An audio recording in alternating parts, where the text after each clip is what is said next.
Everyone wanted a piece of the American dream, but when Wall Street collapsed in 2008, that dream turned into a nightmare. For the women working in Manhattan's most exclusive strip clubs, this wasn't just about fewer customers. It was the start of a fight for survival. But a group of women decided to turn this crisis into an opportunity and the stripper pole into a table for crime. Today, I'm going to tell you the unbelievable story of Samantha Barbash and Rosalind Keough, the women who inspired Jennifer Lopez's film Hustlers, who drugged wealthy men and drained their credit cards. Is this a Robin Hood story or just a ruthless scam? You'll be the judge. If you're ready, dim the lights a little, because today we're diving into the story of the women who brought Wall Street to its knees.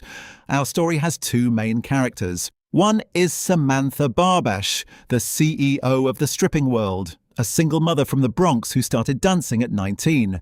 The other is our strategist, Rosalind "Rosie" Keough. Rosie was the daughter of a Cambodian refugee family. She was an unwanted daughter who was abandoned and raised by her grandparents. Rosie was actually very smart, good at math and physics and studying psychology. But when the 2008 crisis hit, the $10,000 tips at the strip clubs evaporated overnight. As Russian and Colombian rivals in the clubs drove prices down, Samantha and Rosie had to find a new way to survive, and they found their way out. Samantha called it marketing, but in the underworld it was known as fishing. They nicknamed themselves after basketball legends, Kobe and Shaq, an unstoppable duo. So how did the system work? They had a simple but dangerous three-step protocol. Step 1, identify the target. They'd go to upscale bars in the financial district and pick out men who paid attention to their clothing, wore expensive watches, and had wedding rings. Step 2, prepare the prey. The young women on Samantha's team would loosen the men up with drinks and a pinch of magic. This is where the story turns dark. They would slip a special mixture of MDMA, Molly, and ketamine into the men's drinks. Rosie described it as being like a pinch of salt, making it sound normal. This mixture didn't kill the victim, but turned him into someone overly euphoric, docile, and, most importantly, unable to remember anything. The third step was the grand finale.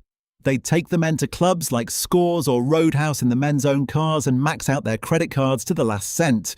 This wasn't random theft. The strippers ran this operation like a professional company.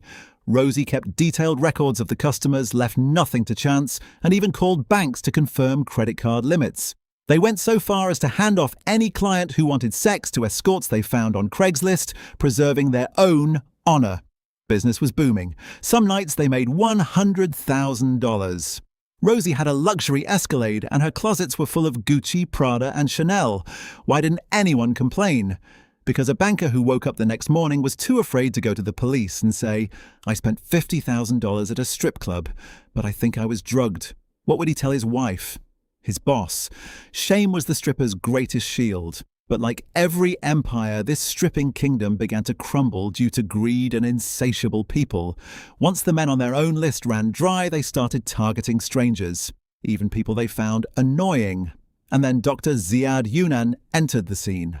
A cardiologist from New Jersey, Younan was sued by the strip club Scores over an unpaid bill of $135,000. Unlike others, the doctor refused to accept it quietly. He claimed he'd been drugged and remembered nothing. The media mocked him, but he didn't back down. Around the same time, one of Samantha's team members turned informant for the police and handed over an audio recording. On June 9th, 2014, it all came crashing down. Samantha Barbash was arrested by police in front of an ATM in her neighborhood. Then, like dominoes, the others followed. So what was the punishment for such a massive scam? Surprisingly, they barely served any jail time.